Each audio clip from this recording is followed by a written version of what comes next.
ازيكم يا حلوين؟ شايفين بقى صينية الفراخ بالبطاطس دي؟ بصراحة شكلها يهبل، وبانيه الفراخ بطريقة سهلة جدا. تعالوا نشوف الطريقة.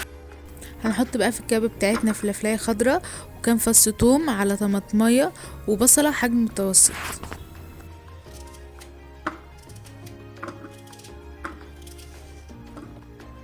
وبعدين نضربهم سوا مع بعض. وبعد ما يتضربوا كويس هنحط عليهم البهارات. هنحط مكعب من مرقة الفراخ ونص معلقة فلفل، نص معلقة كمون، ورشة قرفة وشوية زيت. عليهم نص معلقة ملح ومعلقة صغيرة من هريسة الشطة. وهريسة الشطة دي احنا كنا عاملينها مع بعض قبل كده، روحوا شوفوها. وبعدين هننزل بالخلطة بتاعتنا بقى في الصينية وهنحط عليهم وراك الفراخ، ونتبل الفراخ بالتتبيلة كده كويس لحد ما تتغطى بيها كلها.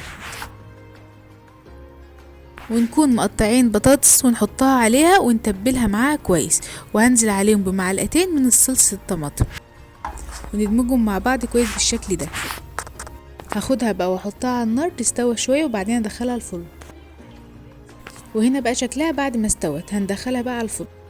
نيجي بقى لتتبيلة البانيه. هنحتاج نص معلقة من كل البهارات دي: ملح وفلفل وكمون وبابريكا وبهارات بصل وتوم، مرقة فراخ، شوية قرفة وشطة، وعليهم عصرة ليمون ومعلقتين من الخل، وعليهم صويا صوص ودبس رمان، وواحد بيضة. ونقلب بقى كل المكونات دي كده مع بعض لحد ما يندمجوا سوا.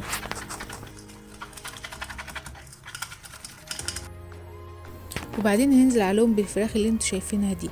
انا قطعت ستريبس وقطعت بانيه وحطيتهم مع التتبيله كده ودمجتهم مع بعض، وهسيبهم على الاقل مثلا ساعتين كده.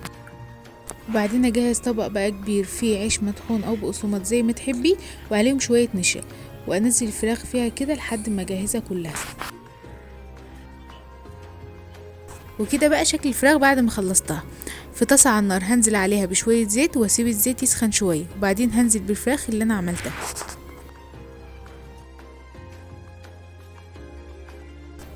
ولما اتاكد انها خدت لون من تحت هقلبها على الوش التاني لحد ما تاخد اللون الحلو اللي انتوا شايفينه ده، وابتدي اطلعها من الزيت.